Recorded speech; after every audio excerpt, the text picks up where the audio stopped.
what's up, you guys? Welcome to another episode of the Catch Up Podcast. This is the host. We are finally here. All four of us, All guys. four of us. Finally got it. Sai finally decided to show up, guys. No, I'm just joking. Sai'Tavian is in the house, guys. Sai freaking Tavian, baby. That's what I like to hear. That's what I like to see. Well, shoot. Sai, tell us about you, bro. Tell the viewers, tell the world who you are. Awesome, I will. Hi, my name is Sai'Tavian Austin. I am, of course, friends of Michael, Marc, and Joseph. So I am born and raised here in Amarillo, Texas. Been here all my life. I attend Trinity Fellowship Church. That's where I work full time, and I work in worship and facilities. And I'm looking forward to what the Lord's going to bring in this podcast and what we're going to be able to just learn from each other and also about God. So, yes, sir. You know what? He forgot one very key thing. Oh. I'm telling Sariah. We're calling her. Everybody get He's done. He's over. Sariah, we got to talk. I am married to the one and did. only Sariah Austin. That boy got the ring. My wife put a is, ring yes. on it. You see Put a ring on it. Yes, sir. Period. Let's go. Yes, I'm married to Sariah. She's my beautiful wife of 3 months. And we're enjoying marriage. We are freshly and newlywed, so we're learning a lot, but the Lord has brought us through a lot already. So we're excited for what the Lord's going to bring in the next few years. Awesome. That's freaking awesome. Well, everybody, this is my girlfriend. This is Bree. Bree, introduce yourself. Hey guys, my name's Brienne Griffiths, and yeah, I am Michael's girlfriend of officially 3 months, and then I am called a WOG, I believe, woman of God, yes. Yep. But I'm from Plains. I am graduated with a bachelor's in kinesiology. I work at a chiropractic office right now. I'm helping lead at the church with Michael. That's actually how we met, but we'll dive into that a little bit later. Anyway, nice to be here. I'm super excited, super pumped, and so it's gonna be good. It's gonna be good. Well, Joe, you want to kind of give us some direction on where we're going today? Dude, absolutely. So we're kind of starting off with a really big topic. Every young adult group, Christian group, this is probably the number one subject you talk about when you're together. We're talking about singleness, we're talking about dating, or we're talking about marriage today. So, yeah, man. Well, and so, I mean, where do y'all, I don't know, where do y'all kind of see ourselves kind of talking first in here? We could talk about singleness. Yeah, let's start with singleness. Yeah, okay. Let's start with singleness. I think, obviously, all of us have been there. And I definitely think that that's a very crucial time in any type of relationship. That's Absolutely. The time where you get to grow and get to figure out who you are before you try to figure out who somebody else is. Yeah. And so, I mean, what's something that you wish you would have heard while you were single, like while I was single and not Sai was single, that you wish you would have known? What do you think, Sai? he's like, give me that mic. Let me get real quick. For me, especially as a man of God, I guess I wish I would have known, but also learned how to have open communication and how to do it as a man of God and as a guy and as a man or a man. Because, when you get in marriage, no one ever talks about the important, or even just dating, the important principles of what it looks like. But communication is one of the main roots that has to be the foundation. And if it's not, it can be contradicting, but also just very confusing in a way. So I wish there was just more room, and there was also someone to be there for me that said, hey, communicate your feelings, communicate how you're feeling.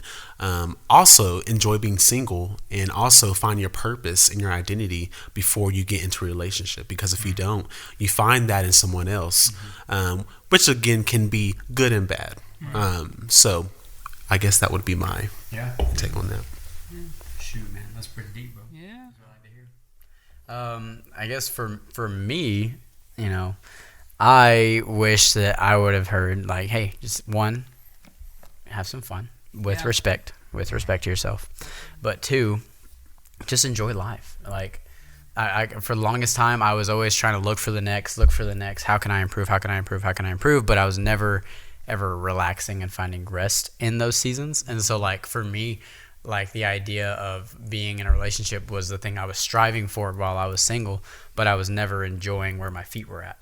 you know. And so like I was always restless, wrestling with the idea that, oh, I don't want to be single, and then just was kind of shot. And then, you know, God was like, you know what, chill out, I got Bree right here.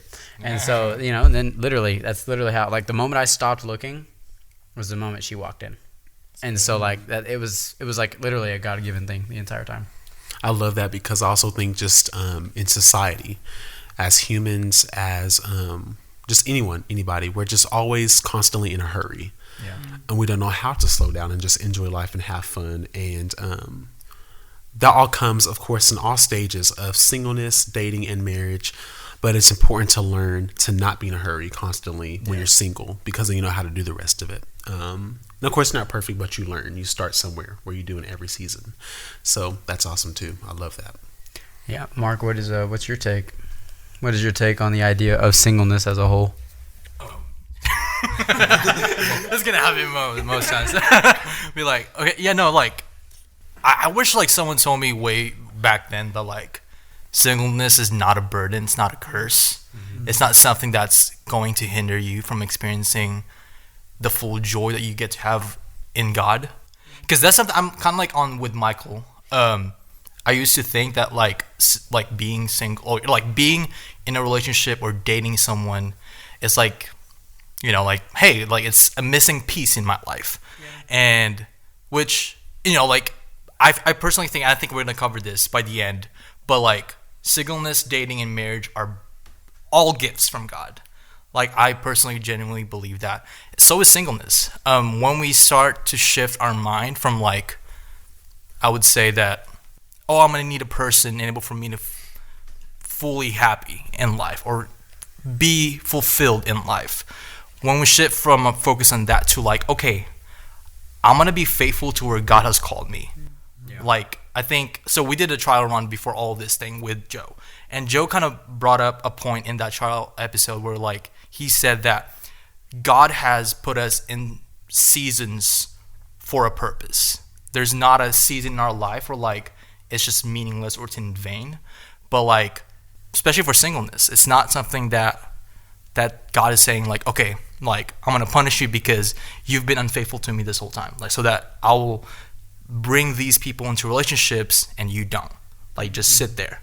Like, no, it's like God specifically isolated you for a reason, to not be in a relationship so that you can steward something in your singleness that you're not going to be able to fulfill while you're dating or while you're married.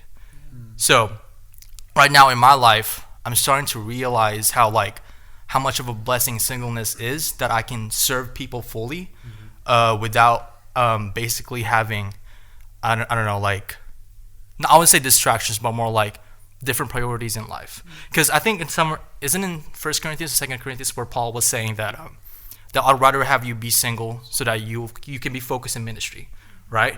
Not in a way that like Paul was saying like, oh, be single forever, right? You know, because that's where like most Catholic priests are like getting their theology from. But like what Paul's saying is like, with you being alone right now, like steward what you can to where God has called you, and like be faithful to that. And then right now, like, I mean, I'm still desiring to be married. I'm still desiring to be, to be with someone, but I'm not gonna find that as an ultimate end to my purpose. Because basically my ultimate, like right now, like with what God is revealing to me, my ultimate purpose is to glorify Him in all aspects in my life, whether if it's singleness, dating, or marriage. So wherever I'm at in life right now, like that's just my goal. But right now, I'm still looking for a single, for a godly woman. But he's looking for a wog, everybody. A wog, yes. Yes. Please don't be a Jehovah's Witness or a Mormon, please. No, dude, weird, because like most of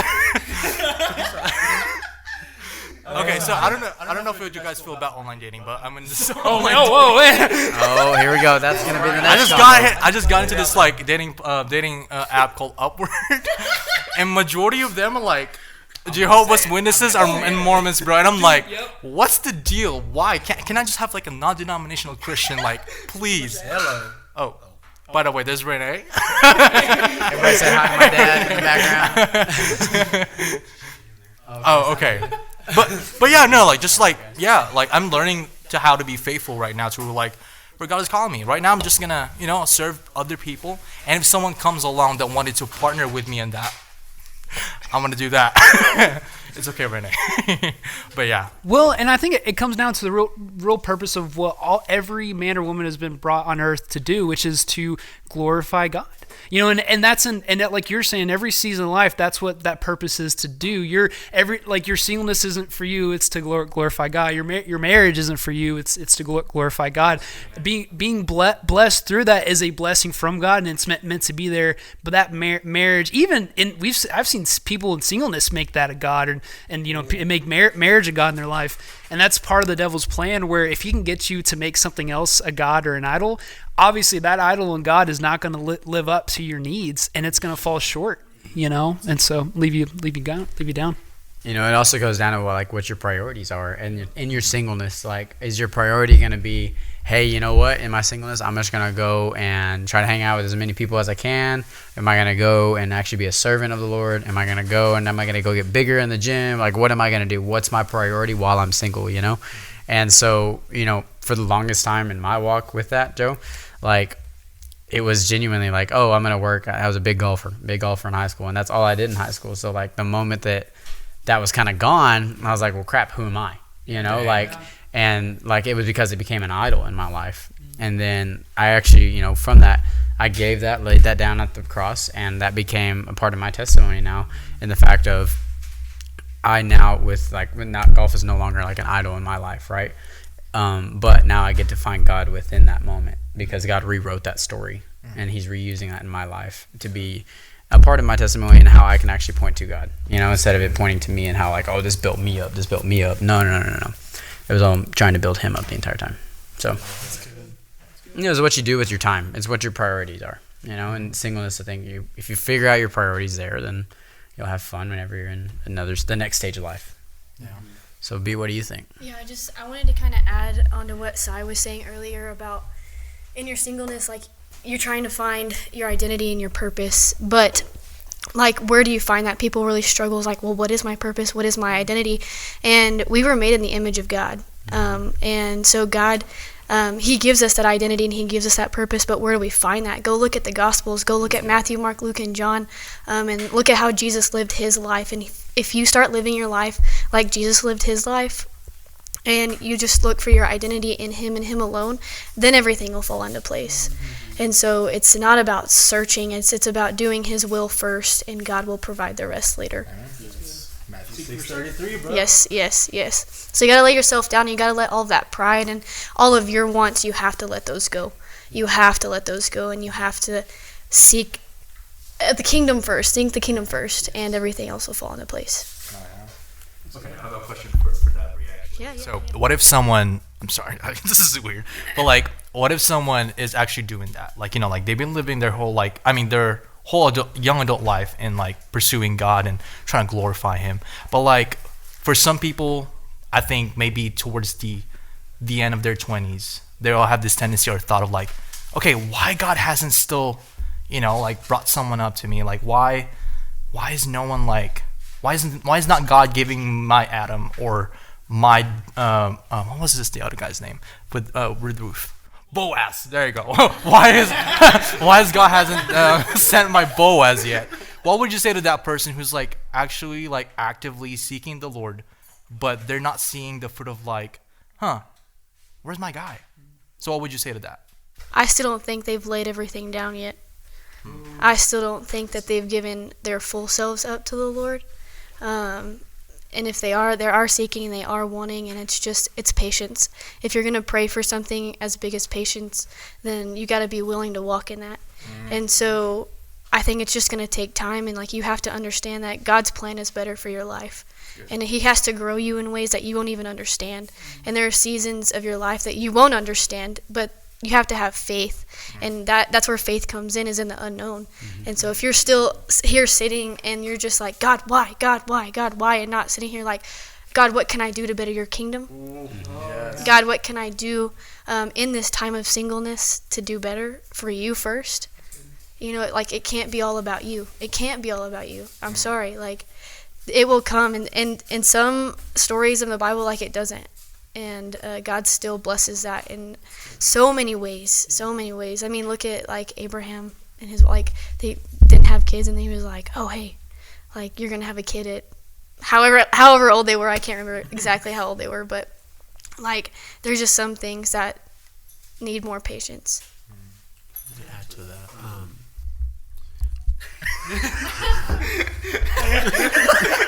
His mic comes in 3 weeks, everybody. but I love what Bree said, just everything you said. And also, one thing that we have to keep in mind as humans, we're so quick to skip the process. There's always a process to a promise. And we're so quick to want to jump at ourselves of, like, we don't want to go through the process of what God has for the promise. And all that comes through you laying down, sacrificing, and also saying, it's not about me, it's about you, Jesus, and everything that you're trying to do to prune me, to mold me into whatever I can do to edify your kingdom. And so all to say, like, even to that person, stop trying to skip the process. That's good. There's a process to the promise. And if you skip it, you're not going to get there. And also, if there's a pattern in your life that something's not going well, analyze each of those things. And if it's the same issue, it's a you issue. It's not a God issue. That's a you issue that you need to deal with. But also lay it down to God and give it up to him at the altar. So I love what you said about that. That was awesome. Well, man, it's a process of sacrifice and laying those things down in your life, and there's a like you said, like, if God hasn't provided that thing, it's probably because, like, there's some stuff you haven't laid down. And there's so many times where, I don't know about y'all, where I put something on the altar, I walked away, and I came back 5 seconds later, picked it right back up, like, no, I need like a half of this. Just, like, let me take half of it. Take that back, God. Sorry. Like, what? So what do you mean? But it's a sanctification process, and I don't know, just letting it go. Sorry, I just... Are you going to correct me with scripture, Dig? Yeah. Okay. So, I feel like in your singleness... I'm going to wait for you. Wait for you. Wait. Sorry, guys. We're beginners, so... Okay, so Ephesians 4, starting in verse 22 through 24, says, to take off your former way of life, the old self that is corrupted by deceitful desires, to be renewed in the spirit of your minds, and to put on the new self, the one created according to God's likeness, in righteousness and in purity of truth. So I'd say to those who are, like, still struggling in the singleness, and you're like, I'm ready, God's still saying there's this old way of life that you're still not letting go of. And there's something that you still need to grow in. And he's loving you in that. And God hears you. Like, he hears your wants and he hears your needs. And, like, when you're hurting in that, he's hurting in that. But he's making you wait for a purpose. And so there's still something old in your heart that you have to let go of. Yeah. So God's good, guys. God's good, guys. That's my walk. That's awesome. So I do want to add something to kind of the whole conversation as a whole. Like, so we've been talking about, like, our end of the single end of dating. Like, like what do we need to work on? What do we need to be in? What do we need to, provide for ourselves, and learn from ourselves and learn from God, or learn about ourselves, not learn from ourselves. So what do we need to be looking for? Where in my life do I need to learn about myself before I can start getting into out of leaving the season of singleness into the next, right? So, I mean, let's look at, what are some qualities of the things that we need to be looking for in, like, the idea of a potential spouse? Because one thing about singleness is a lot of people with the idea of dating and the goal of dating that they'll mix up is that, I can just date to have fun. I can just date to do this. I can just date just to get that, the idea of, I have a girlfriend, I have a boyfriend, whatever it is, right? And for the longest time, like, being unserious, or not being unserious, being not serious about dating was, like, for me in high school, I was like, oh, cool, I can just go on a date and have somebody to go hang out with. Like, no, that's somebody's daughter. And that's something that my dad actually taught me a long time ago, is that, hey, that's somebody's daughter, and you need to respect that with honor, and you need to respect her parents, And it was until then, like, I started looking at the idea of relationships as differently, because then it wasn't just me that I was bringing into the relationship. They were bringing themselves into the relationship. So what do I need to be looking for? Like, what does a listener need to be looking for in that, like, in a girlfriend or in a potential spouse for the future. So Mark or Joe, where do you think, buddy? Man, I think, like in looking for a woman, like, we were discussing, like, it's Proverbs 31, and one I had, for, like, I think it being easy for being that man, and for girls looking for that man as well. Let's see, wait. Was Psalms 1 through chapter 1 through chapter 1 verses 1 through 3. Blessed is the man who walks not in the counsel of the wicked, nor stands in the way of sinners, nor sits in the seat of scoffers, but his delight is in the law of the Lord, and on his law he meditates day and night. He is like a tree planted by streams of water that yields its fruits in its season, and its leaf does not wither. And all that he does, he prospers. And so I thinking that the tendency of men, especially in our generation nowadays, is not to be disciplined in our jobs, not to be disciplined in the word. And I think, and if you're gonna be that man that somebody else is looking for, or girls looking for that man, you have to not. It's not. I mean, it goes beyond just being a man that provides and all those things, but are you going to be the spiritual leader of your home? Does he know? He doesn't have to know the whole word, but does he live by the word? And there's a difference in those. And I think I also want to add to that, is it a difference of, like, one, does he live by it? But two, is it a relationship for him with God, or is it a checklist item, go to church on Sunday and I'm good, And, because, for me, whenever I hear, like, religion versus relationship, like, that's huge for me. Like, it has to be a relationship with Jesus. That's the only way. I mean, he is the way, the truth, and the life. And there's no other way in there, And to be able to find that within somebody else, you got to look at their fruits, the fruits of the Spirit. You got to see whether they're there. And, we had this conversation the other night, so I'll let her take over. Go for it. Yeah. We're talking about just, like, the idea of, like, seeing somebody by their fruits. Yeah, well, it's funny that you were saying that, because I was literally thinking about the person that I looked for was somebody who could hold the fruits of the Spirit, who had true peace, who could be patient, who was kind, had self-control when it came to all aspects of life. And I mean, there's so many more that we've talked about, but the fruits of the Spirit are just so crucial in a relationship. And so, I mean, yeah, I'll let you finish that thought. Yeah, so I mean, for a guy looking for a girl, right? Or looking for a woman, not a girl. And so, really, I'm going to go to Proverbs 31, and we're going to look at verses 29 through 31. Or 30, sorry. Okay, so Proverbs 29, I'm tripping right now. It says, many women have done noble deeds, but you surpass them all. Charm is deceptive, and beauty is fleeting, but a woman who fears the Lord is to be praised.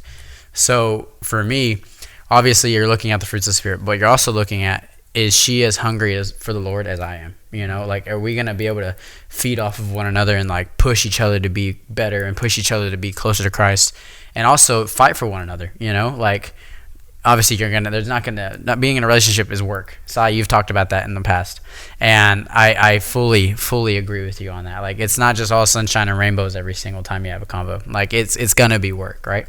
But above all is that person pushing you closer to Christ in that moment, or are they cutting you down? And I think that a lot of the times people will take just verbal and mental and emotional abuse, and sadly sometimes physical abuse in those types of relationships, to where they will throw out the idea of who they are just for the idea of that they can be in a relationship. And so being able to, one, know that there's going to be one day where I'm going to be all wrinkly and she's going to be all wrinkly and Soraya will be all wrinkly, you'll be all wrinkly, all of us here. Like, beauty's probably going to go out the window, not going to lie. Darn it. But what's going to be really, really amazing about the future of that, and the beauty of that, is that, like, the love between the two of you is going to be there if it's based upon the things of the Lord. And as long as they're pointing back to Christ and pointing to everything that he's done for you too, things are going to work out. As long as he's the foundation, things will work out. So, Sai, what's your thoughts, brother? I mean, I agree with everything everyone has said so far. I mean, the fruits of the Spirit, I mean, Proverbs 31, it can't get no better than that. I mean, everything is great. But I also want to dive deep into also just the love of relationship. Because this all kind of goes back not back, but it also leads towards that conversation of what does that look like. And you had just brought up the fact that a relationship is work.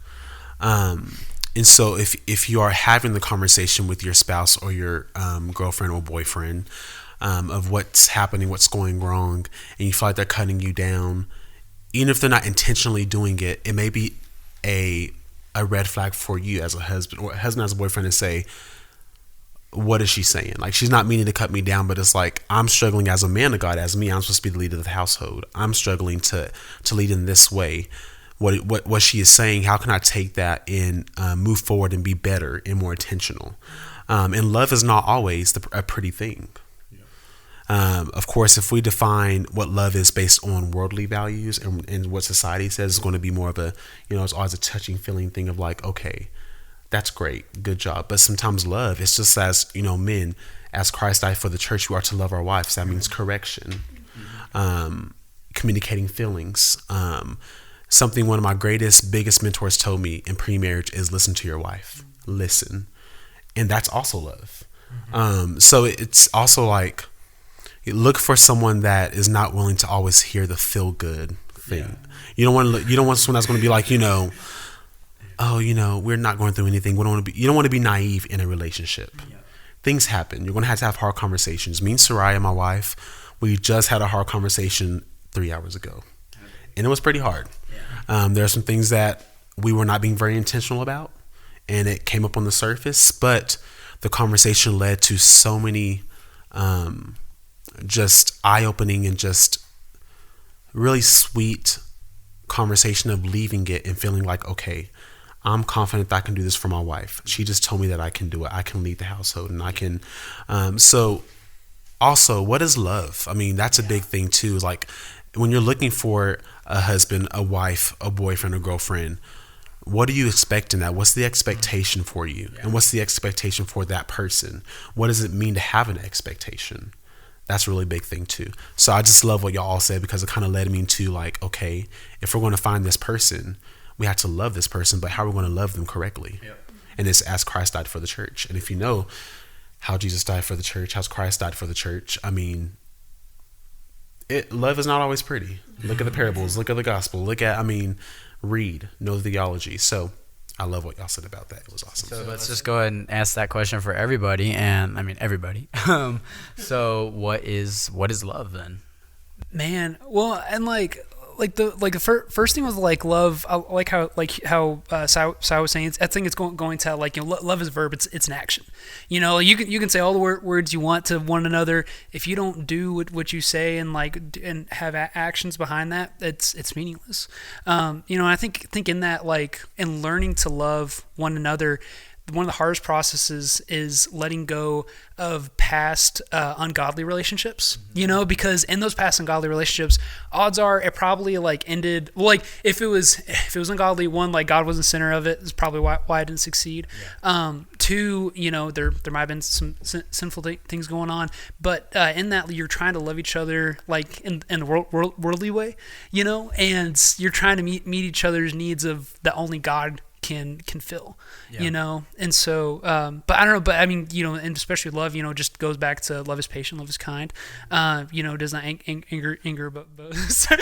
you're like I got that right there. But dude, that's kind of it. But Mark.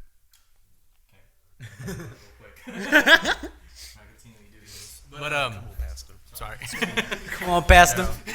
That's a oh man. Anyway, so if we're gonna ask ourselves what is love and what is a good picture of love, I think we have to look no further towards God, towards Jesus, because if again, this is gonna be a racial thing, racial joke again. If someone asks, if someone asks you, hear me out, okay, yeah. The hear me out is crazy. If someone asks, if I want to make Mexican food, and I went to an Asian restaurant, and we ask the chef, how do you make a good Mexican food? They have no idea what that is, right? So it's gonna be a bad comparison, bad parable, But it's like with God, it's like if you're asking for like what godly love looks like, you're not gonna look towards society and culture of what the definition of love is. Come on. Like if you want a good godly representation of what love is, look no further towards the cross. Look no further to what Jesus has done. You know, right? Like Jesus said that like there's no greater love than laying down one's life. And I feel like so you got 1 Corinthians, I got 1 John. So I want to read a passage actually where it says that it's in chapter 4, it's starting in verse 7. It says, God is love. Beloved, let us love one another, for love is from God. And whoever loves has been born of God and knows God. Anyone who does not love does not know God, because God is love. In this, the love of God was made manifest among us, that God sent his only Son into the world so that we might live through him. In this is love. Not that we have loved God, but that he loved us and sent his Son to be the propitiation for our sins. Beloved, if God so loved us, we also ought to love one another. No one has ever seen God. If we love one another, God abides in us, and his love is perfected in us. And then we go down in verse 16, and it says, so we have come to know and to believe that the love that God has for us, God is love, and whoever abides in love abides in God, and God abides in him. By this is love perfected with us, so that we may have confidence for the day of judgment, because as he is, so also are we in this world. There is no fear in love, but perfect love casts out fear. For fear has to do with punishment, and whoever fears has not been perfected in love. We love because he first loved us. If anyone says, I love God, and hates his brother, he is a liar. For he who does not love his brother, whom he has seen, cannot love God, whom he has not seen. And this is the commandment we have from him. Whoever loves God must also love his brother. So I think John is basically saying that we cannot know what true love is or what a godly love looks like without looking towards the cross. If you want to know what a right love is, not a type of love that is influenced by culture, that is influenced by sin, no, we look forward, we look to the cross, to Jesus, to God, of what true love is like. And I think that's something that our society and modern Christianity is trying to adapt when it comes to like, oh, you must love me, therefore you must accept everything about me. You should not call me out. You should not hold me accountable. You should not, I would say like I'm not taking responsibility, just accept me. Although we have this type of love where in like, yeah, I'm going to love you in spite of who you are because that's what God did for me. But I'm going to hold you accountable to that because that's what God did. God loved us in spite of who we are, but his love is not something that's going to leave us as that. Like, I think God's love changes us.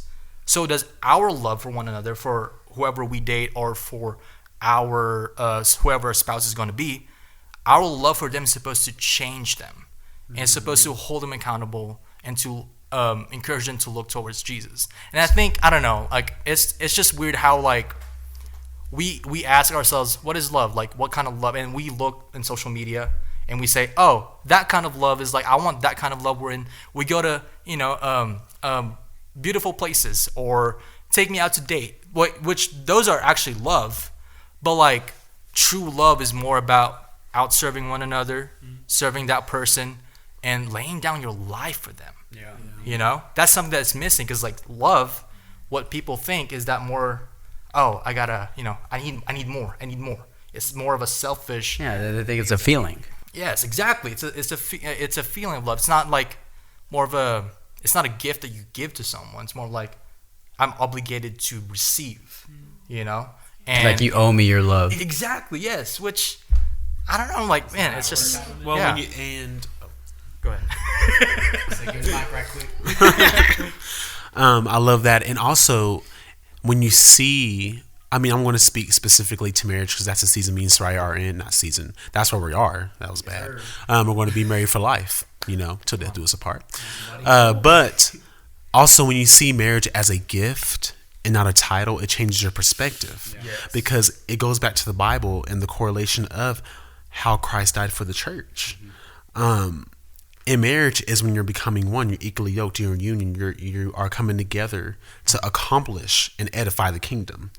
It's not individual anymore. It's actually me and you, as my wife, are coming together to edify the kingdom. That means we're going to be laying down some stuff together. We're going to be sacrificing some stuff together, and it's easier said than done. Be ready. I'm telling everyone out there, back here, it's hard. It's hard. You gotta listen. Drop some mic. But truthfully, listen, it's very hard because we're human. We don't want to lay down stuff. We say we do, but then God's like, lay down. We're like, I'm good, God. I'm going to keep it. But you have to lay down, and it goes back to love. And also remember that what you said about, even for John, what you just read was amazing, because we have to keep in mind that God sees us through it at all times. So we must see our spouse through it. That means loving them, cherishing them, and also walking alongside with them, even if it looks ugly. Because you are one. We are the Austins. We're not the Austin and the Austin. It's the Austins. So also keeping that in mind as well. So I love what y'all said. That's awesome. No, I want to, before I let you go, I'm sorry. I'm going to say something right quick. So anyway, really what I was going to say is that, like, love, Joe and I were talking about it the other night, is that love is definitely not a feeling. Because if you think about it, Jesus up on the cross was not feeling really lovely. Think about it. He's literally getting beat to a pulp. Literally, and he still chooses to love us.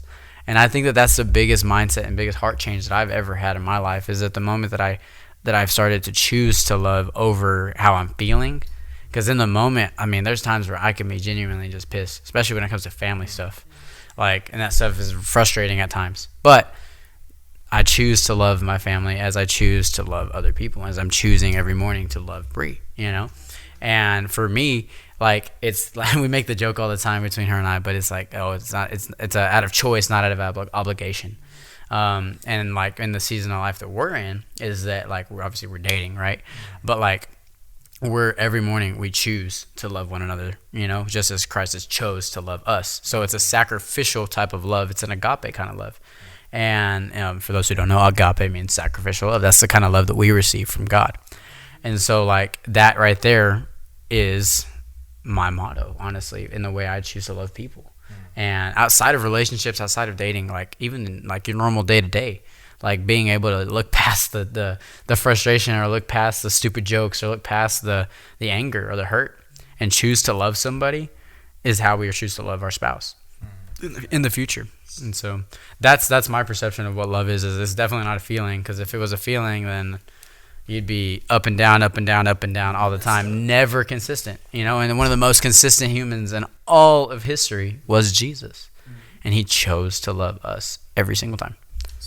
I actually have a question. I want to know more about practically what that looks like. I don't know if we already skip past dating, or if we're right now just focusing on marriage. We're kind of going through the waves of it, I think. Yeah, which is good. But I have a question when it comes to dating. So for young adults, they have different views of what godly dating looks like, and I don't know is there because the dating is not in the Bible. Right. And it's sometimes whenever if we trying to look for okay, what does a God-centered dating looks like, and we try to look to the Bible, it's there's nothing here.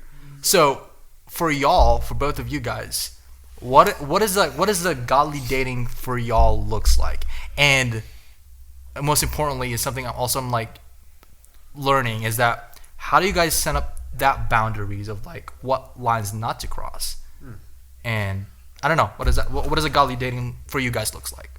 I think before you think about even entering into a relationship, and we're on the topic of love right now, you have to first learn how to love yourself.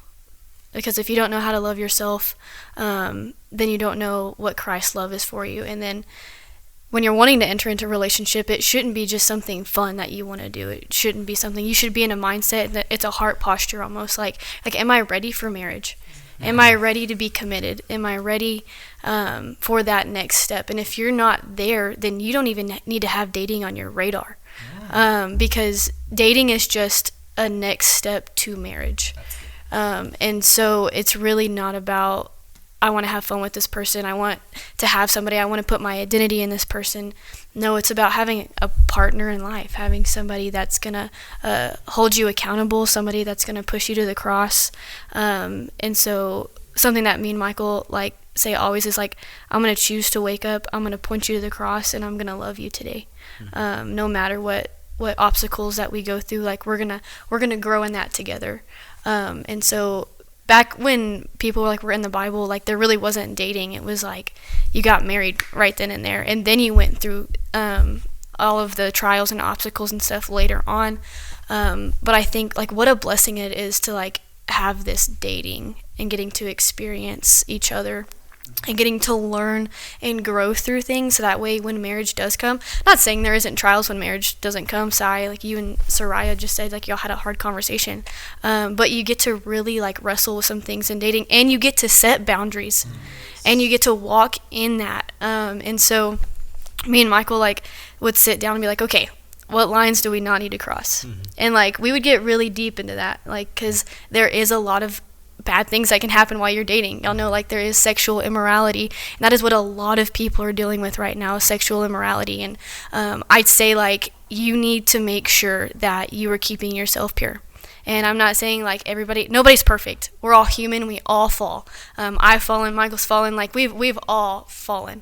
And so I would just say like you need to make sure you know what your expectations are for yourself, and you need to have high expectations for yourself. And you do not need to compromise that for anybody, nobody, women, men. Like you need to know who you are and be firm in that. And so Jesus wants to protect you. Like your body is a temple. It is, and you're supposed to become one in marriage, and that is so special when marriage comes around, you know. And like, why are you gonna create all of these soul ties to a million different people, and when you finally find the one, you are so empty, you have nothing to give to them? And so why would you not save yourself for that right person? It's temporary, it's not fulfilling. Whatever happens in that moment, it's a momentary thing, and then it's over. And then you feel worthless, and you feel further from God, and it just makes you feel dark inside. And so that's exactly what God doesn't want for us. And so I say anybody like struggling with setting boundaries is like you need to understand your worth first, and then go from there. But I'll let you. Sorry, I went on a rant. I'm so passionate about this, guys. She's cooking, guys. She's cooking. Yeah, so the question was, how do we set boundaries in a dating relationship, and how do we, have that foundation? And honestly, Bree hit it on the head on everything. So, really, the main thing that I would want to add to it is that, like, as a man, being able to ask myself the question, am I the guy that I would let my own daughter date in the future? And setting those types of boundaries for myself, like in the future, like obviously I'm gonna have a kid one day, right? If God willing, right? But let's say I am a dad, right? And let's say some dude comes down the street and is like, oh, I want to take your daughter on a date. Well, I'm gonna have some pretty harsh, like not boundaries, but I'm gonna have some priorities and expectations for him to even be near my daughter in the first place, right? And it's because I'm her dad, like that's my daughter, and I want to defend that, and I want to honor that. But for me, and now how does that tie into a dating relationship? Is that if I'm gonna have these things for the future and want these pure things and purity and a God-centered relationship, then I'm gonna want that right now. It's not just a long distance, like it's not this like I'm gonna do that later in life. No, I'm gonna do it right here, right now. Like I don't want to think about it. Like I want to do it. Like I want to be pure. I want to fight for purity. I want to fight for Bree. I want to fight for the love that God has provided for her and I. But above all, like, one thing I told Bree a while ago is that I promise to always point her to the cross. No matter how frustrated she gets with me or how frustrated I get with her, I'm going to always point to the cross, and I'm always going to fight for that. And that's one of the main priorities within our relationship right now, is that we're not going to fix each other's problems. And so we cannot become the God of each other's lives. And so, yes, we can, ask for support or whatever. Like they can help us there. But the only thing is that there's a fine line of helping versus living for that person, and not letting her become an idol in my life. And you guys have known that in my life. with past stuff in my life is that like I've allowed for a relationship to become an idol. Y'all saw how bad it was after. It's terrible after because I didn't have any boundaries set up, and it was a very painful time, and it wasn't where I needed to be, right? But from that, I learned how to set boundaries. I learned how to make sure that God is always first, even above her. And while you're dating, I think that a lot of people will just kind of get the misconception of like, you know what? Oh, we're dating. Oh, we're basically already married. Like, nope. That is not a covenant. Dating does not have a ring whatsoever. And above all, God needs to be in the center of that. If he's in the center of the dating, then things work out. So what does that look like practically? Where you said, because I think we've been talking about like you don't idolize, dating, or you don't idolize marriage, and because like we're all sinners here, and we're gonna have like the tendency to maybe idolize it. So how do you think, or how are you gonna, not say avoid, but how are you gonna be on the lookout for that when you start idolizing dating or marriage? What does that look like practically? Can you reword that question? Like, sorry, we're like, because like you guys been talking about like, oh, we're not gonna idolize dating, we're not gonna idolize marriage, and we're all sinners here. We're all still going to commit sin, but like, how do you guys practically be on the lookout for that heart posture where like you guys treat dating and marriage as God? Yeah. So I think when we start going to each other for the answers instead of God for the answers is when like we really have to take a heart check. And it's like, no, like I don't need to be going to Michael for all of my answers and everything, my spiritual, emotional. Like God needs to be the one I go to first. And if God leads me to Michael, then I'm gonna run to Michael and I'm gonna be like, hey, God's telling me this. I need you to hear me on this, and I need your advice, and maybe pray about it first before you come to me with it. But it's really just not looking to each other for all the answers and everything in life. And we really haven't hit a spot like that. Like our relationship with God is, we're growing, I say like hand in hand, like Michael's growing up, I'm growing up, and we're not growing in together.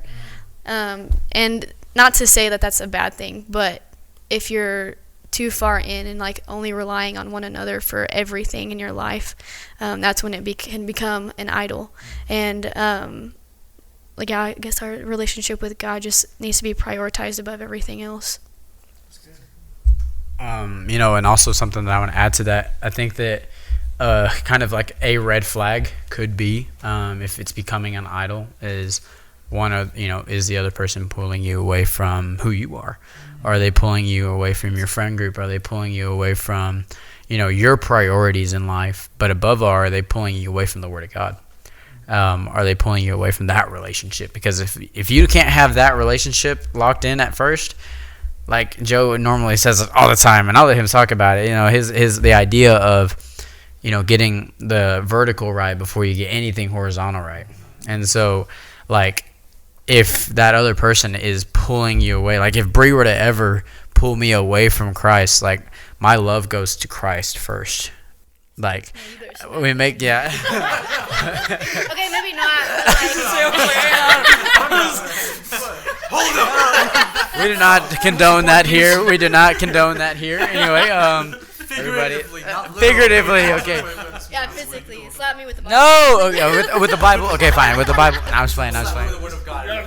No, but for real, like the idea of like if my eyes are not fixed upon the Lord and they're only fixated on her, like I'm not going to be able to love her well because I'm not loving Christ well, and my priorities are out of line, And so like I make the joke of like if she's ever pulling me away from Christ, like Joe, Marc, you guys need to punch me in the face. Like no, like seriously, like that's my priority. My calling on this earth is to love Christ and to glorify Him.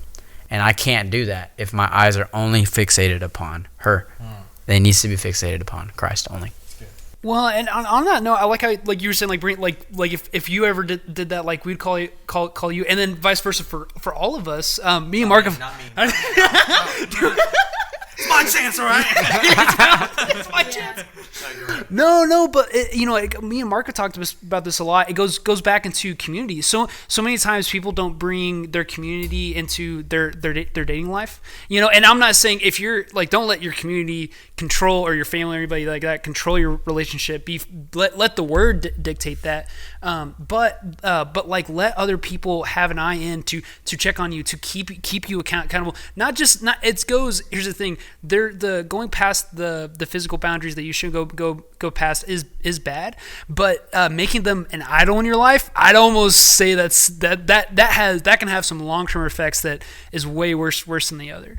And so I don't know, but yeah, I think just letting other people be willing to hear wisdom and advice on other people to see you in those situations.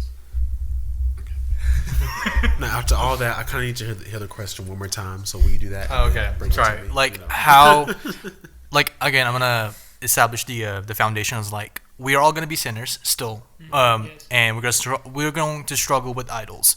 But how would you be on the lookout for idolizing, dating, and marriage? What is a practical application for you to be on the lookout for that? Because again, we're all like, if you're a Christian, spoiler alert, you're still going to sin, but your love for sin changes, by the way. But with pursuing that person, how would you avoid that? How would you be on the lookout for that practically?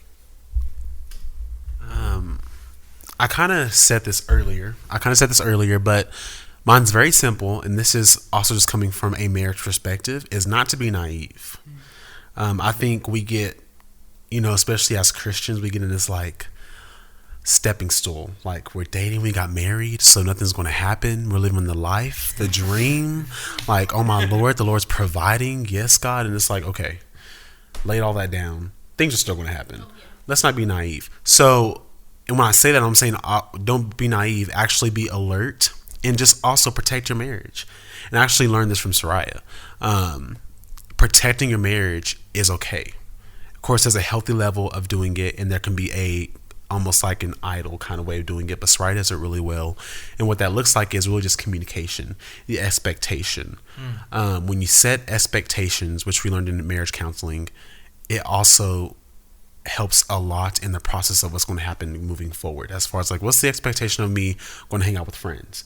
What's the expectation for me doing worship? What's the expectation for me serving with students? All the little things matter. So setting the expectation and not being naive to things happening will cause you to make sure, because then to me, when you are naive, that means you're thinking marriage is an idol, because marriage is like up here, and you're thinking, because I got married, I don't have any issues. So that's also an idol. So not being naive and actually being alert and protecting your marriage, for me personally.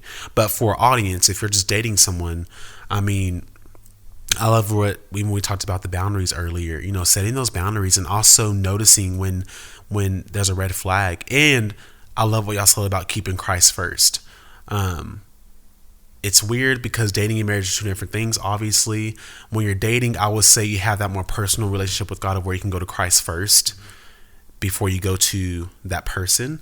But when you're married, you become one. So you got to find the bridge of, yes, going to my wife in some instances first before I go to Christ. Not now, if it's like a major, like, it depends on the decision and the talk, what the conversation is. But I do think there are some instances where you have to go to your wife and then y'all both come to Christ, of like, we're doing this together. And that just changes with perspective as you take the next steps going forward. But I love what y'all said about that. So yeah, that's my biggest thing, is just not being naive. Protect your marriage, for me, but also to y'all out there, just protect yourself. You are a temple. Your body's a temple. And just being alert, Yeah, I want to add something, and it was off of like the red flags. And Joe, you were talking about community, and I would say, like, for the listener, like, if you are wanting to figure out some ways, like, am I idolizing my relationship? Like, look to who your friends are, and if they're also Christ-centered, ask them to hold you accountable. Because if my friends ever heard me say, Michael's my everything, and I only go to Michael, not like we're hanging out all the time, and like I have no other, like, he's my person, Help. Like, if my friends ever heard me say something like that, they'd be like, Bree, you need to step away. Like, where is Christ? like Christ needs to come first, and like you need to have friends that are going to hold you accountable and like be aware of those red flags for you, and that know you well enough to call you out in that too. Yeah, so that's all I had. Yeah, kind of going back to the idea of what Sai was talking about, like not being naive. I think something that kind of really, really helps, Bree and I kind of safeguard the idea of us not being like idols in one another in one another's life. Sorry, I can't talk right now. Is the idea of like over communicating, and like not letting anything fall through the cracks of anything. Like if there's anything that I do that makes her mad, or anything that she does that makes me mad, like we are like really, really good, and I think we're getting better at it as we've gotten longer and longer in our relationship. Like we're learning more about one another, but we're also learning about how can we be as clear and transparent towards one another as possible. But because we, personally as me, being able to lead her right now in the season of dating, like I don't want anything to fall through the cracks, and then I say something on a Tuesday, right? And then like on a random Tuesday a year from now it comes back up. Like we should have talked about it right then and there so that it doesn't come back up. And like you were talking about earlier, so I was like picking it up, letting it be there, laying it down, and then going away from it, and growing from it, learning from it, and being able to over communicate that within our relationship. I think something that's really, really helped us to also keep accountable with one another. Yes, it's great having her and I both have people in our corners to count us out, to call us out. Like I got you three, and I got my homies in Lubbock, and she's got a whole group of people around here that's calling her out as well. And so, like Joe was saying earlier, bringing your community in allows for you to have accountability, and above all, to be able just to be diligent with the things that you are focusing on. And so, my main thing to really help out with that is to over communicate. That's good. So when you said over communicate, like that doesn't mean like you're gonna tell literally everything, or like because there's some like instances where like you spill too much and like that person's, let's just say, privacy is violated, like your partner. Like how would you, like what does that look like? You said like so I'm talking about over communicating in between her and I. Oh, okay. Now, yes, obviously, on my behalf, when it comes to you guys, obviously I'm going to respect her and I'm going to be honoring to her. But whenever it comes to between her and I, like if I make her mad, like she's going to tell me, hey, you really pissed me off and I need you to talk to me about it.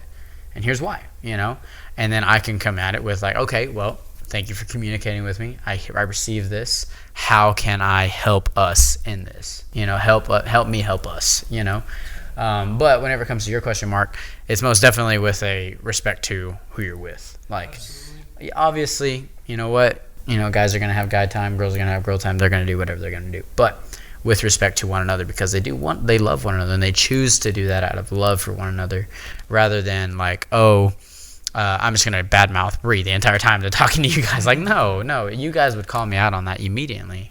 And I would hope that her group would do that to her as well. And that just comes with accountability, And so it's also being picky with the people you choose to be around. Because are you going to have people around you that are going to build you all up, or are they going to cut you down?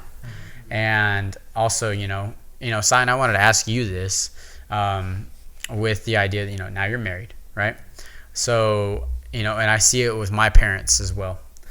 They choose at times to not always hang out with like, single people or people who are just freshly into dating. So I don't know if this has hit y'all yet, but I've seen that, and like being with people in the same boat of life. Like, what is your thoughts when it comes to like that?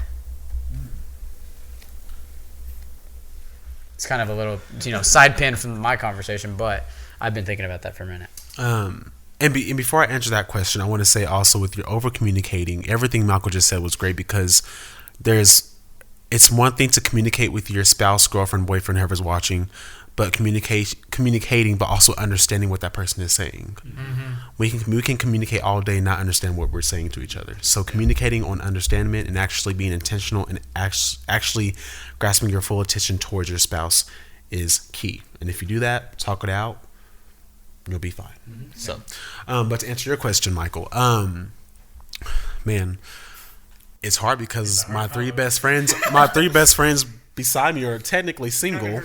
But it's just like I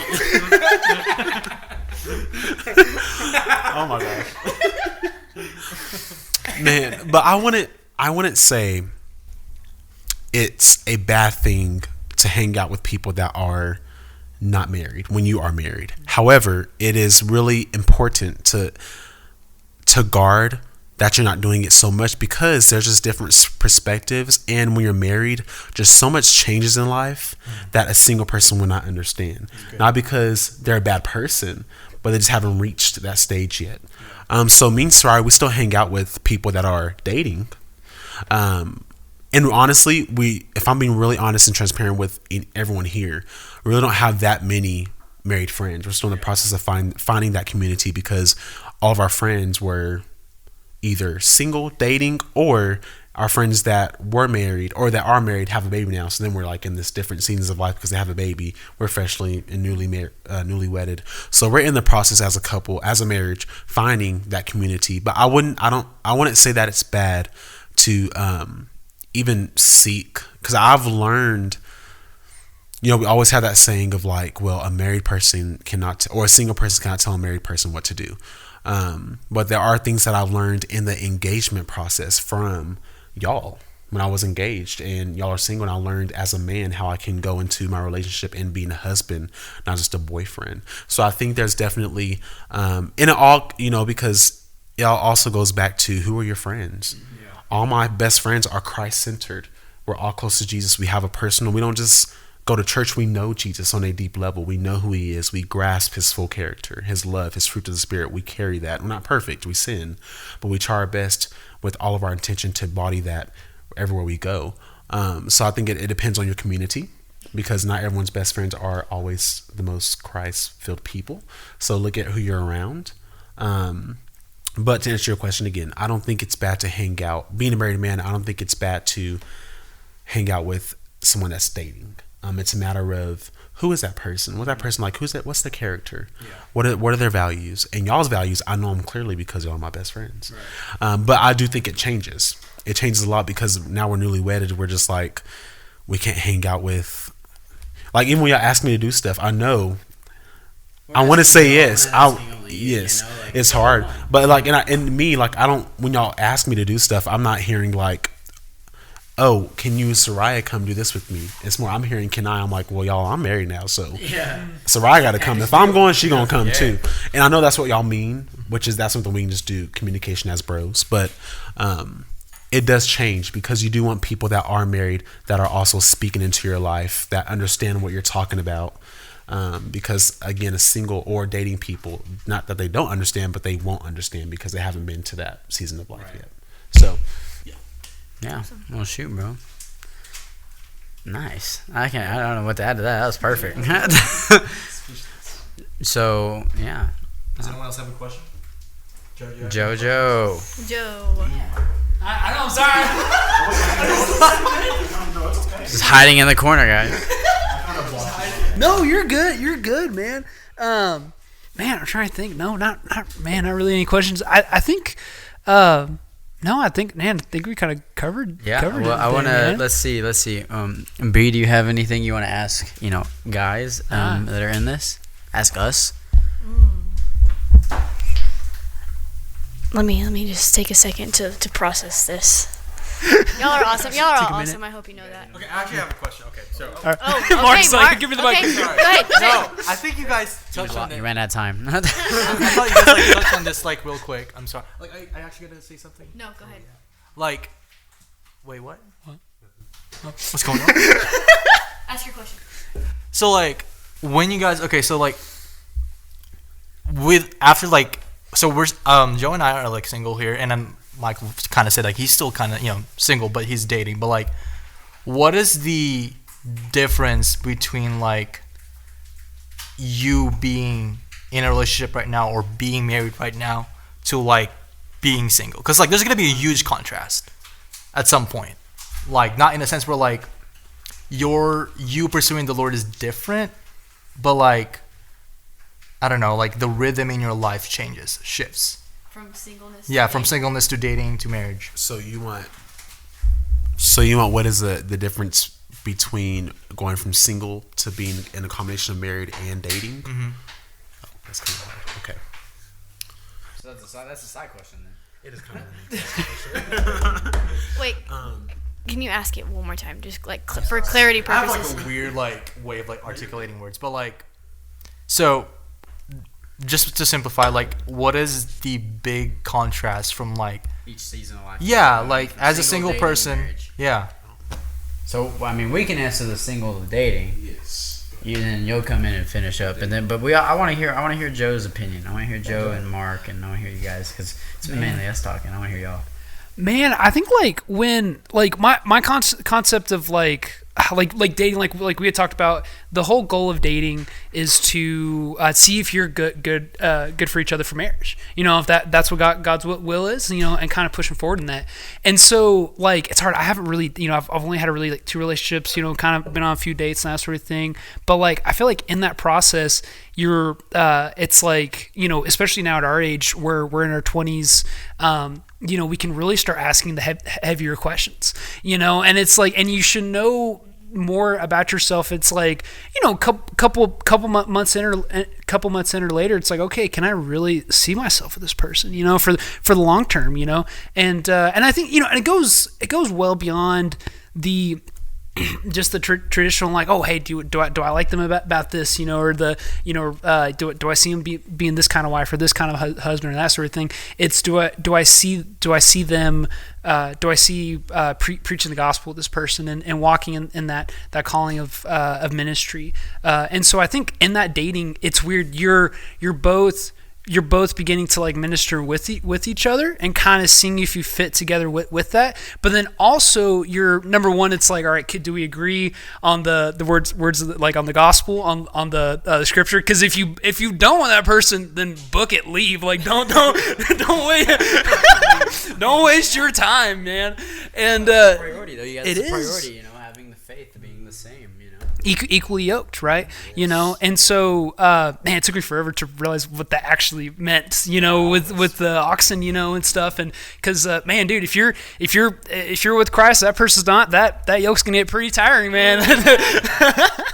You know, and so, but yeah, I think it's really just that, it's that beginning of hard pressing. It's like, okay, are we met for marriage or not? And if the answer is no for that, again, you have to leave that. Don't waste your time. Don't waste their time. Yeah, you know, and I think that it's something that, you know, if are they in the church, are they, you know, are they with it, you know? Yeah, It's yeah, really, absolutely. That's something Do I they really walk can the say walk? is I can look back to my pastor back home in Lubbock, kind of home is Canyon. But my pastor Tyler Heidelberg, Heidelberg. Yeah, my bad, Tyler. You know what it is, Tyler. If you're listening to this, you know I love you, bro. I miss you, dog. Anyway, but one of his he said it during our dating relationship series. Back in like February or something, he was like, serving is sexy. And I heard that and I was like, bro, that's stuck, bro. Like, I'm not gonna lie. My man, that's what You ain't wrong. But like, it's being consistent. Are they disciplined? Are they pursuing the Lord? Are they with that, you know? And I think that that's a huge sign to look for it. And even in a single, while you're single, looking for that in another spouse, or looking for that in a potential spouse, not another spouse, but like a potential spouse, you know? And whether like, for me, like, am I also serving? You know, like, am I helping extend the kingdom in that time? Am I being diligent with the time that God has given me to be single? You know, and so yeah, that's really one thing. You said it a second, so I wanted to jump on that before I forgot about it because, you know, ADHD is crazy. Anyway, dude, I feel that. But yeah. So, is there anything else you wanted to add to that, dude? Not a lot. You know, I think, I think it's just pressing, just being, as I think I can speak from it, like as guys, I think we're not great at being really honest with ourselves about, you know, if we really like that person, you know, or if we're willing to stick with that person. And so I think, just really be honest with yourself in that dating process and get serious about it, because dating, you're not dating to date, you're dating to marriage. So, yes, sir. I just wanted to kind of like add something onto Mark's question, but you're like, what changes? And your thought process and the way you think about things has to changes, because like, when I was dating, like I could just make decisions and I could rant and I could like make decisions for myself. But when me and Michael started dating, I was like, hey, this could affect you too. And like potentially like I would start talking and he'd be like, okay, listen, do you need me to fix this or do you need me to listen? And I mean, that's something that like I have really respected just from dating, because nobody's ever like asked me that. And so I'm like, I guess I need you to fix it. Like I need your advice. Like I need some input. But then he would know like, no, she just needed to rant. And so it was really having like a perspective change while you were going from single to dating. And it's slowly like, before marriage, like you're one in marriage, but it's becoming that journey of becoming one. And so looking at like, how do we start to become one? Like I need to start asking him questions that I'm going to have to decide about my life, or he's going to have to decide about his life. And just learning how to communicate, learning how to love each other, learning how to love somebody else outside of yourself. And like it's transitioning and it's adding somebody else into your life that you want to love, and you want to be intentional, and you want to just like really, really, really learn how to know how they think, know how they act, know like what's going on with them, and then going to God with that as well together while you're dating. And then Sai, I guess you could really take it away unless you had something to say, Michael. I was just gonna say too, just like on that note of like, I really like how you said like learning to like love that other person, because like growing up in our generation, we were terrible at loving other people. We're not raised to love. We're raised to like purely and only love ourselves and serve ourselves. And there was this quote that my dad gave me, just like, you know, looking at marriage, looking ahead, and just being really honest about it. He's like, here's the thing, Joe. He's like, he's like, two people getting married is two selfish people dying to each other. You know, it's just dying to themselves. You know, and it's like, because you're like, you had talked about yourself, you and Sariah are one. You know, and so then that, you know, that single person is gone. You know, you're with that person, and so, and if you both, the beautiful thing is you both serve each other, and you both need your rent. So right. Yeah. And I guess in the process of us going from singleness to dating, we prayed about whether or not this was the right decision while we were still like learning more about each other, understanding that there were feelings there, but we didn't just jump right in. That's good. You know, we were like, okay, God, like, is this going to glorify you? Is this relationship going to glorify you in the end? Do we are our hearts in a good place? Because we were both just coming out of relationships as well, and so we really had to make sure that we were in a good place to start a relationship even. And so we prayed about it, and we both got confirmation. And then he asked me out in August, and it's been history ever since. And we've just been growing and learning ever since. I say he tricked me into dating him, but you know, I guess I fell for it. I don't know. Sorry to breathe. I'm not gonna say anything. Never mind. No, go ahead. Nah, bro, it's chilling. We're chilling, bro. No, go ahead. Truth and love. Say it with your chest, bro. Disclaimer: I did not trick her. What happened was you know, all you do, guys, what you do is you ask her out to coffee. That's all you do. Amen. Ask her out to coffee, but then you just, the rest is history. Sorry, but the way I noticed how Michael actually like pursues is like ask for coffee and then ask, hey, tell me your story. What's your testimony? That's right. Yeah. That's a tip how to like Don't get the girl to like, you know, open up to you. Yep. Yes. They love that. Is that true, Bree? I mean, Everything you do was wrong, man. That's it. I mean, what can I say? Nah, I'm just playing. I would love to tag along on that, because I love what Michael said earlier about not only does she go to church, but she with the church. Yeah. And it's one thing to go to church out of it's just my every thing to do, but actually being involved, serving community. With Sariah, she went to Grace before we got married. So, you know, Sariah, she served in the preschool ministry, helped with the kids, and I didn't see it, but even her just telling me what she did on Sunday was like, dang, girl, like I'm married now, so it is sexy to hear that your wife is serving somewhere and she's having a good time. She's serving for the Lord. Praise God. Amen. But also I would say, you know, it's hard going from dating to marriage. You know, you have the world's definition of marriage, but I mean, world's definition of dating, but you also have the Christian, perspective of how you should date if you're dating to marry. So we're speaking to, I'm guessing, a large audience. So it's kind of hard to answer this question, but to me, the love changes. Because even in dating, you love that person, but you haven't seen anything yet. Yeah. When you get married and you start living together, waking up, you seen how each other does dishes, washes clothes, that morning breath, how this person bro. comes in the house, how this person, all the stuff you choose to love that person despite if you don't like it or not. And that can be hard. It's easier said than done because you're learning each other. You even in dating, you're independent. Like me and Sai'Tavian had an argument about how good leftovers are. we came together, and hers mom was 4, hers was 2. We said 3, perfect in conversation.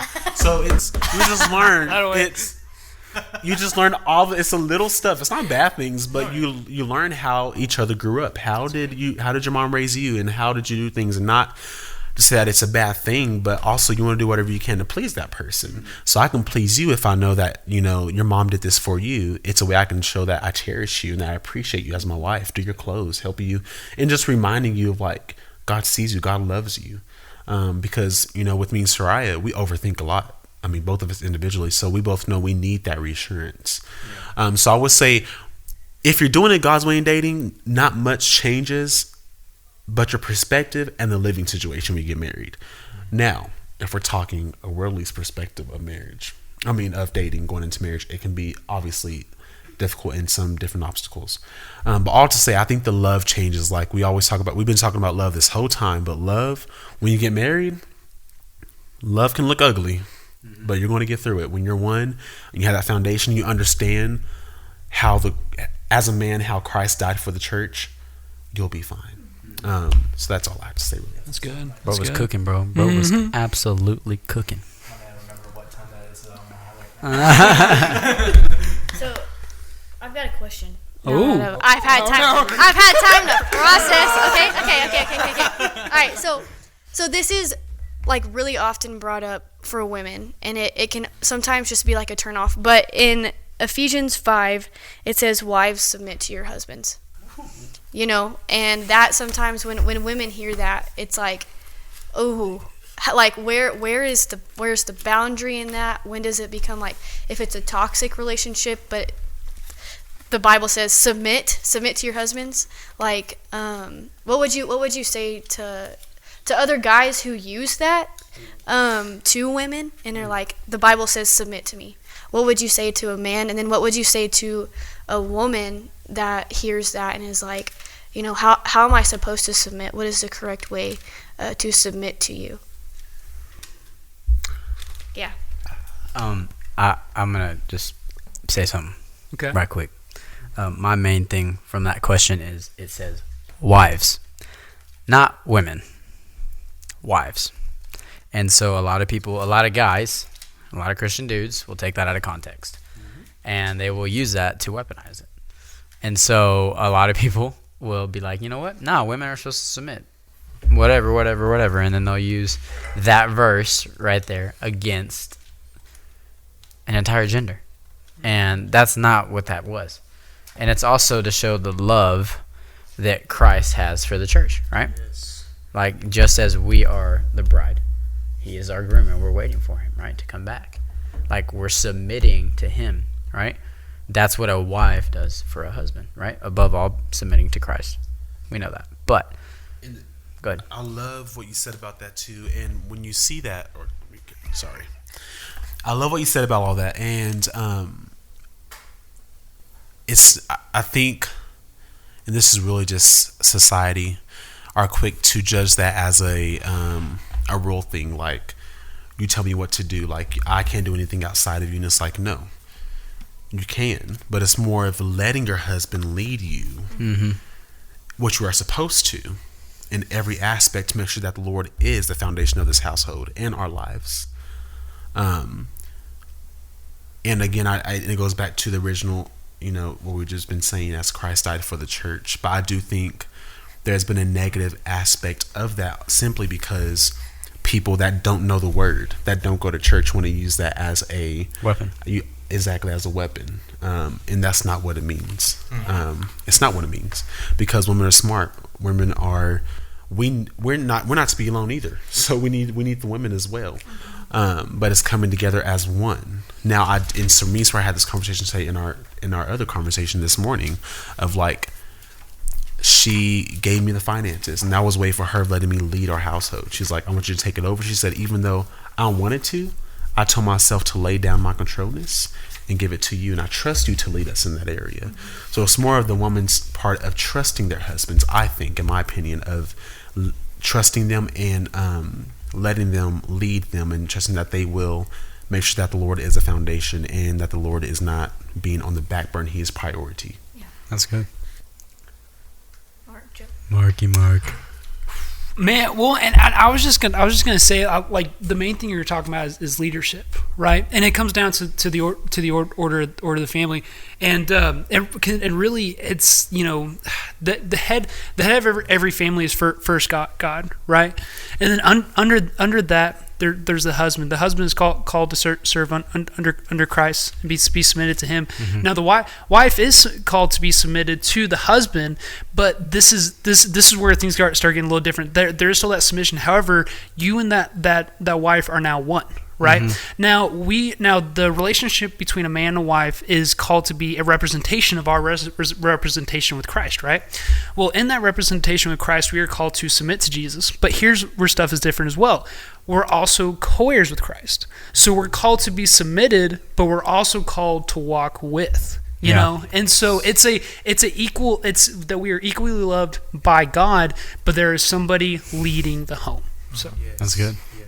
Yeah, and I love how you said, like, some people abuse that and weaponize it. So whenever someone, wherever in life you are, if someone presents you with a Bible passage or a Bible verse, ask them, what is the context of that? Yep. Because the context of that specific scripture, the specific of that verse is basically saying, because, you know, they will say, oh, so you must submit to me. But, like, down that verse, there's a requirement for that. The question is the husband worth submitting to? Yep. So, like, down that verse, Paul says, husbands, love your wives as Christ loved the church and gave himself up for her. Like, Paul has a condition. If your husband meets all these criteria, if he loves you the way Christ loves the church, and then he proceeds to say, the fruit is going to be there. That he will sanctify you, it will, like, your relationship will flourish.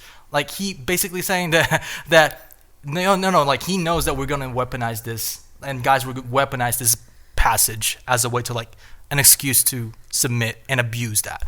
But Paul, you know, God through Paul basically says, I know what you're thinking, but no, there's a requirement.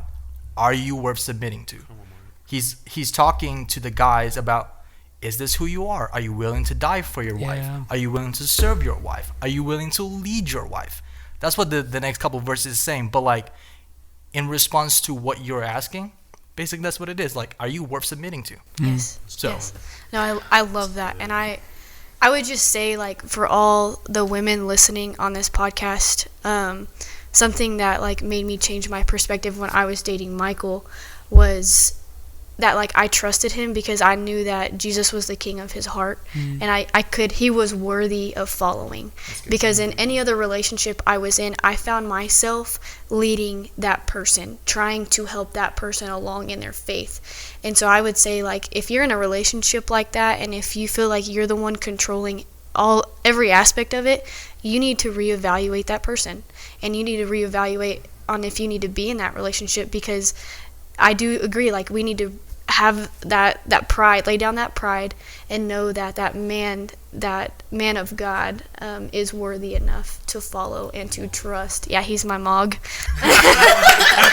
but like when me and Michael started dating, and I could just hear his heart on a lot of things, and I knew that his passion was for Christ and for Christ only. That's when I knew that I could trust myself and letting him lead me, and I knew that, like, we were both going to be okay because of his relationship with God. And I knew that it was strong enough, and it was on a firm foundation. It wasn't like 2 weeks he was good with God, and then later on in the relationship he's like started treating me like crap, and just, like, wasn't a servant in the church and was not a leader at all. And so I guess one of my expectations was, like, I wanted a leader. I wanted a leader in the church. I wanted a leader that could lead me spiritually and that could love me like God would love me, and that would give me grace and forgiveness. And Michael is all of those things. And I love you. He is. I love you. I love you. I love you too. You're gonna make me cry over here. Anyway, so yeah, wow. I love how as soon as she has that question, we were all right, get the book. Guys, no, we're like an hour and a half. This is like our longest episode, Oh, which is a good thing. It's a good thing. It's a good thing. So, but yeah, does anyone else have anything to add? Well, shoot, Man. I think overall takeaways would be, if you're gonna love anybody else, you need to love Christ first. That's right. That's good. That's good. Guard your heart. Yes, guard your heart. And so, actually, something just hit me today. Actually, I'm gonna add it. I'm gonna get y'all's opinion. Let's go. I guess the idea of people who have been hurt by the church in relationships. So, and people who like worldly views, because there was a conversation that sparked up today that really kind of got me going, and I wanted to get you guys' opinion on the idea of like, what is it? Why do people have a bad view on dating in a church? Oh man! Oh, sorry. Did y'all? Let's go. Sorry. No, it hit me earlier, and I was like, I just was curious. I was gonna ask you guys after, but I was like, you know what? I'm just. I think. Wait, sorry. Here. Repeat it just one more time. So why do people have a bad view of dating within the church? I think one first thing that comes to my mind is everybody's afraid of the post breakup awkwardness and stuff like that. Real. Real. I think there's some of that. But I think also there's a you don't when you start dating in the church, you are opening yourself up to get hurt by the church and judgment. If y'all sin or fall, they're gonna be the first to know it. And some churches don't handle that always the best. It's not always with open arms, great grace and love. It's meant with harsh judgment. But I don't know. That's kind of the first thing come to my mind. Yeah. Sorry. So you said it's kind of a loaded question in a way, but is. It's just let's just get it kind of broad. Let me just kind of wrap it up with this question. You said why, to make sure I got this right, why is it so hard to date within the church? No, why does the world think that dating in the church is wrong or kind of hard or seen as a bad thing? I would say some of that in the churches I've seen, it's been more of they're trying to baby walk them into basically rushing things to take the next step. Yes. They're not able to live, have fun. They're not able to live, have fun, get to know each other on a deep level before making that decision. Yeah. We have all these leaders and pastors, and not saying their intentions are bad because they're not, but it's let them live, let them breathe. They need to know this person. And again, I'm not saying date someone for 6 years. Don't do that. Yeah. I mean, don't date them for, I'll say 3 years is max. That's my opinion. But who says you have to get married in 6 weeks? Mm-hmm. So I think we have churches that are not letting our young adults actually live and enjoy the dating life and make sure they are ready to take the next step. Because marriage nowadays, obviously we know people do it for the title, not for the actual that it's a gift. Mm-hmm. Marriage is a gift. We know your word. Mm-hmm. It's a gift. And so I think that's all it is we have these churches, or what I've seen. I know there's more to that question, but for me personally, I've seen that it's been a lot of people pressuring. It's just that pressuring, and then it becomes too much. They're like, I don't want to date nobody in the church. But then what happens after that is they find someone outside the church. Then that person thinks they can fix that person and get them into church, which they can't. So it's kind of a 50-50 thing, because you want to find someone in the church where they're already connected, they're in, but then you kind of want to avoid that pressure of we need to get married as soon as we start dating. So that's what makes it hard, in my opinion, for a lot of people. And something that you told me a long time ago is that, you know what, this is y'all's relationship. This is not Billy Bob down the street and his wife talking about it, or his girlfriend, or his ex-wife, or his ex-girlfriend, or whatever, telling you how to do your relationship. Mm-hmm. No, the relationship that you're in right then and there, whether you're in the church or not, really, that's y'all's. Yeah. That's something special between you two. Exactly. That's not between 4 other people. Yes, there's accountability that comes with the whole conversation, right. But what's between y'all is sacred and special, especially for y'all. It's sacred. You guys are married. You know, like if I were to come in and be like, you know what, you're doing everything wrong, Sai, and here's why. Like, no, that's not right on my part. One, it's a heart check for me, but two, you as a man should tell me I need to shut up because that's not my place, and I know you would, you know. And so I guess to look at it and kind of go back to the question, like, you know, Marc, what's your take? What is your take on? Can you repeat the question again? Yeah, the idea of why does the world have a bad view on Christian dating or dating within the church? I think on top of like what Sai'Tavian said, I'm gonna blame it on historically on purity culture. I'm not saying like pursuing purity is a bad thing or talking about purity is a bad thing, but like I think the exponential growth of like purity culture in the early 2010s, they tell you the what and the why, the hows, all this kind of stuff, but they don't tell you the whys of why you should pursue purity, and I think culture saw that as a hindrance from enjoying dating. So like when someone says, "Oh, don't have sex before marriage," yes, but they don't give you the reason why. They just told you what and how, and they tell you that if you did have sex before marriage, you're going to hell. Yeah. But they don't tell you the reason why. Like they don't tell you that, oh, it's a boundary. It's actually protecting your heart from experiencing a heartbreak.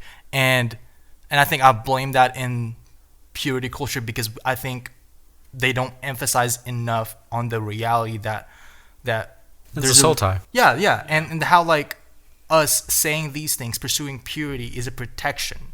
It's not to hinder you from something. I think that's something that we can also look at whenever we look to God's law. We don't look to God's law as a way of like him telling us not to have fun. It's him saying that, hey, here's the boundaries. I'm telling you what not to do because I want to protect you. So whenever we look at God's law or pursuing purity as a protection rather than a hindrance, I think that changes how we pursue relationship. And I think that's something that the world is looking at right now. Is like, oh, like, yeah, I'm not gonna date in a church because I know they're gonna say I can have sex before marriage, or they're gonna have there's gonna be people like, you know, like diving into my relationship and then gonna hold me accountable. Like I don't need that. I need full control over my relationship. I'm not gonna have community, have any say about this. So I think it's just the whole like, I don't know, like how purity culture wired like youth in the early 2010s that literally altered their perception of dating within the church. But I think right now youth is doing an amazing job of like communicating to students and to youth that, yeah, having sex outside of marriage is a bad thing because there's soul ties there. You know, it'll lead you to experiencing hurt. Yeah. So like I think that's something that was missing back then. Now I think we're recovering from the impact of purity culture in the early 2010s. So I think that's the reason why people are just ticked off of dating within the church, because they don't elaborate on like the motivation why we do what we do. Yeah. So rather just like telling them the consequences, hey, you're going to hell, you know? Yeah, that's good. Man, that's good. I think from like an outside perspective looking in, like people who don't go to churches often and people who look at Christian dating and look at people in the church who date, there's this like unrealistic expectation that like they're perfect and they have their lives together. That's good. And that everything runs smoothly for them, and they forget that like we're human too and we're going to mess up and we're going to fail, because they look at pastors cheating on their wives and they look at just imperfect marriages within the church, and they have this skewed view, and they're like, well, that failed, so I'm not going to go to the church because like it won't work. It won't work. And then they throw salvation out the window. Yeah, and then everything goes out the window. So it's like there's this one aspect of, oh, like it's too perfect, they're not going to accept me, that whoever that guy is or that girl is in the church, like I'm too broken to have that. And so I'm not even going to walk into that place because they're going to judge me. They're not going to accept me. They're not going to love me. They're not going to walk with me. And then there's this other expectation of like, oh, they're all fake. They're all fake. Like they act one way, but they're actually sinning and they continue to sin. And so it just turns people off to the idea of dating within the church. And I think that comes with a pride thing, laying down your pride and like letting go of your hurt, and letting go of what you're walking through, and just walking through those doors and realizing that we all have a story. And we all have a story that God has redeemed, and we're not ever going to be perfect, and we are not ever going to walk in a perfect life. Like, we're going to fall and we're going to mess up. But it's knowing that there are others around us that are going to give us grace and that are going to give us forgiveness, and walk with us in that and love us in that and hold us accountable. And then once you start seeing that for yourself, that's when, like, the Christian dating, I guess. I hate that word, Christian dating. It's not a real thing. It's dating. It's dating. And so I just believe that, like, God can change your life, and he came down to this world to walk a perfect life so that we didn't have to. And so, like, we get to look up to him and have a redeemed story because of that. So shoot, that's all I got, guys. That's pretty good. That's good, man. Good. That's Thanks good. for sharing, B. Guys, thanks for being everybody. Thank you, B, for being here. yeah, thanks for having me. Sai, we love you, buddy. Love y'all. Finally had you on. Yes, praise God. Side note, like, cameras are actually off now, so Well, It's all right. it's okay. It's all right. As long as we had the audio, it should be good. But yeah. We're chilling. But yeah, so that is a wrap. that's a wrap, man. Good job, everybody. Well, thank you guys so much for listening. We're going expect to see you in the next episode. And as Yeah. always, guys, stay awesome. You guys have a good one. So- Later.